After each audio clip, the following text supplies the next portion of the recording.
Good morning everyone. निम्नलिखित में कौन सा एक भारतीय संविधान की प्रस्तावना का भाग नहीं है? संघात्मकता भारतीय संविधान की प्रस्तावना का भाग नहीं है। संविधान की प्रस्तावना का भाग: हम भारत के लोग भारत को एक संपूर्ण प्रभुत्व संपन्न समाजवादी पंथ निरपेक्ष लोकतंत्रात्मक गणराज्य बनाने के लिए तथा उसके समस्त नागरिकों को सामाजिक, आर्थिक, राजनीतिक न्याय, विचार, अभिव्यक्ति, विश्वास, धर्म, उपासना की स्वतंत्रता, प्रतिष्ठा और अवसर की समानता, समता प्राप्त करने के लिए तथा उन सब में व्यक्ति की गरिमा और राष्ट्र की एकता और अखंडता को सुनिश्चित करने वाली बंधुता को बढ़ाने के लिए दृढ़ संकल्प होकर अपनी इस संविधान सभा में आज तारीख 26 नवंबर 1949 में मिति मार्ग शीर्ष शुक्ल सप्तमी संवत 2006 विक्रमी को एतद द्वारा इस संविधान को अंगीकृत, अधिनियमित और आत्मसमर्पित करते हैं। 42वें संशोधन अधिनियम 1976 द्वारा प्रस्तावना में समाजवादी, धर्मनिरपेक्ष और अखंडता शब्द को शामिल किया गया। सामाजिक अध्ययन के शिक्षण सबसे महत्वपूर्ण सहायक साधन कौन सा है? श्रव्य दृश्य।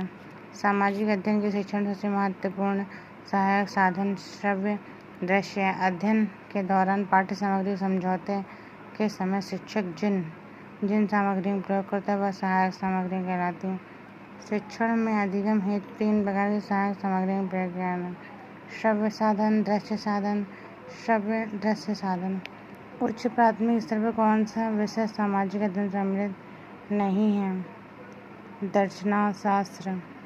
उच्च प्राथमिक स्तर पर दर्शन शास्त्र विषय सामाजिक अध्ययन में सम्मिलित नहीं है।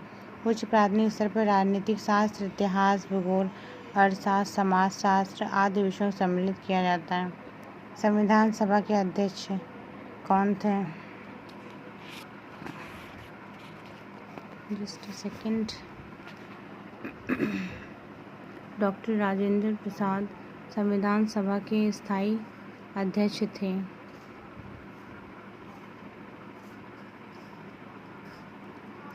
डॉक्टर राजेंद्र प्रसाद संविधान सभा के स्थायी अध्यक्ष थे। 11 दिसंबर 1946 को संविधान सभा का स्थायी अध्यक्ष चुना गया। डॉक्टर राजेंद्र प्रसाद भारत के प्रथम राष्ट्रपति थे। सन 1962 में उन्हें भारत रत्न से सम्मानित किया गया। इनकी प्रमुख रचनाएं इंडिया डिवाइडेड, सत्याग्रह एट चंपारण, गांधी जी की देन आदि थे।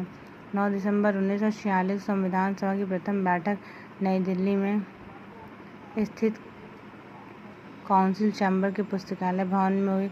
सभा के सबसे बुजुर्ग सदस्य डॉक्टर सच्चिदानंद सिन्हा को सभा का अस्थायी सदस्य चुना गया।